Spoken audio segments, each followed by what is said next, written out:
Shark मासा खातात हे मला गल्फमध्ये यायच्या आधी माहीतच नव्हतं. तर आज मी दुपारी आठवड्यांची म्हणजे फणसांच्या बियांची सुकट घालून भाजी बनवली होती.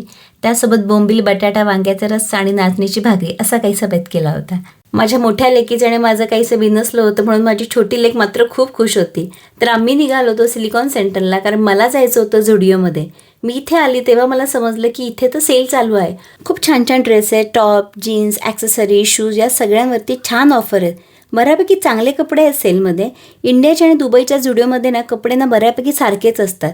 मी इंडियाच्या झुडिओमध्ये जे कपडे बघते ना तेच कपडे मला दुबईच्या झुडिओमध्ये पण दिसतात. तुम्ही पण अजून ह्या झुडिओच्या सेलमध्ये गेला नसाल ना तर एकदा नक्की जाऊन बघा. लहान मुलांसाठी खूप छान छान कपडे सेलमध्ये आहेत.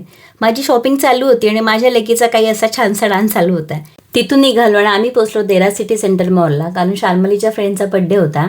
त्यासाठी तिच्या पॅरेंट्सने प्रिझन आयलंडमध्ये 2 तासाच्या ॲक्टिव्हिटीचं बुकिंग केलं होतं.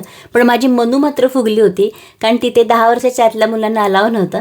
त्यांच्यासाठी लिटिल आयलंडमध्ये बुकिंग होतं, पण तिला शाल्मली सोबत जायचं होतं. दोघी कितीही भांडल्या ना तरी दोघींनी एकत्र खेळायचं असतं आणि कुठेही गेलं तरी एकत्र जायचं असतं. असंच असतं भावंडांचं. भांडतील पण एकत्रच खेळतील. शेवटी तिला कसं तरी समजावलं आणि ती तयार झाली. इतक्या वेळापासून आम्ही तरी काय करणार म्हणून आम्ही पण थोडीफार शॉपिंग केली. मला काय जितकी शॉपिंग करा तेवढी कमीच आहे. तिथून निघाल्यानंतर आम्ही पोचलो वॉटरफ्रंट मार्केटला, कारण दुसऱ्या दिवशी संडेला आम्हाला करायची होती गटारी. आणि इथे आल्यावरती ही चवीची भाजी घेतल्याशिवाय मी काही परत जात नाही. तर संडेला असा केला होता गटारीचा बेत. आता 1 महिना पोटाला आराम नॉनव्हेजसाठी. असा होता आमचा सॅटर्डे संडे. पुन्हा भेटून नवीन व्लॉगमध्ये. Bye bye.